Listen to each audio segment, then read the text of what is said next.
10 years, I've been involved in a project to catalog and digitize and put on display the life's work of Teenie Harris, an African-American photographer who was based in Pittsburgh's Hill District from about 1935 to 1975. The Museum of Art owns 80,000 Teenie Harris negatives, and so selecting the 987 that went into the exhibition was a terrible job.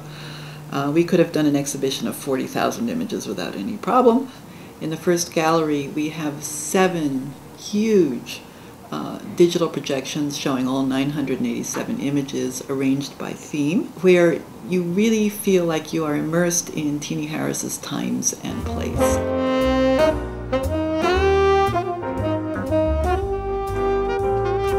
The soundtrack, which was produced by the Manchester Craftsmen's Guild, gives you a history of Pittsburgh jazz during Teenie Harris's lifetime, and the images are synced chronologically with the music so that you are immersed in the time and the place and the spirit of the times in a sort of total sensory experience.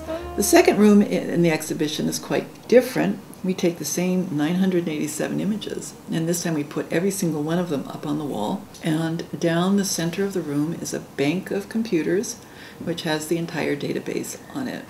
And you can search and play and study and look and learn, and all of that information was provided by Teenie Harris's friends and colleagues and family and subjects. The third gallery explores Teenie Harris as an artist. It has 2 sections.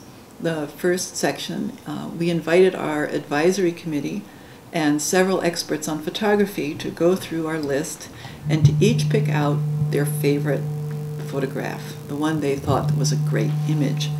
And then I asked each one of them to please write a 250-word explanation of why they thought this was a great image. It really is a fascinating selection.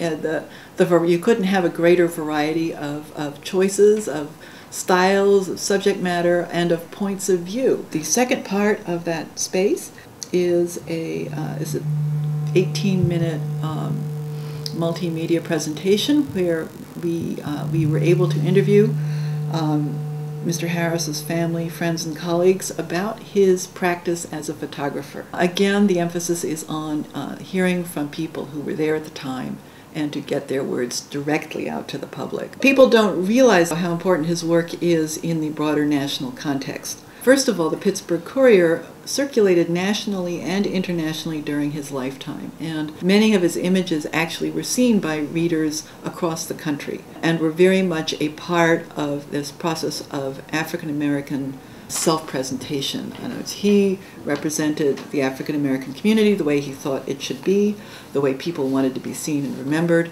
and because these images appeared in national circulating paper, they had a national impact. He also photographed people of great historic significance when they came to Pittsburgh.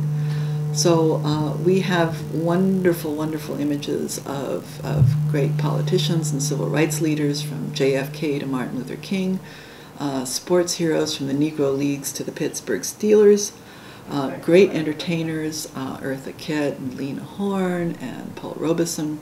Many of them shown performing, but more of them behind the scenes, living the life that they lived off stage. Although Teenie is usually associated with the Hill District, as we researched his work more carefully, we discovered that he photographed throughout the southwestern Pennsylvania region.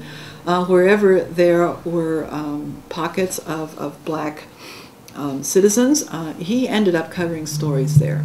And so we found him out in Beaver County, we found him in Washington, Pennsylvania, up near Erie, and he would go out for the Courier for specific stories and then bring them back to be featured in the news. So the exhibition is on view until April 7th, 2012. We're open Tuesday through Sunday and open late on Thursday nights.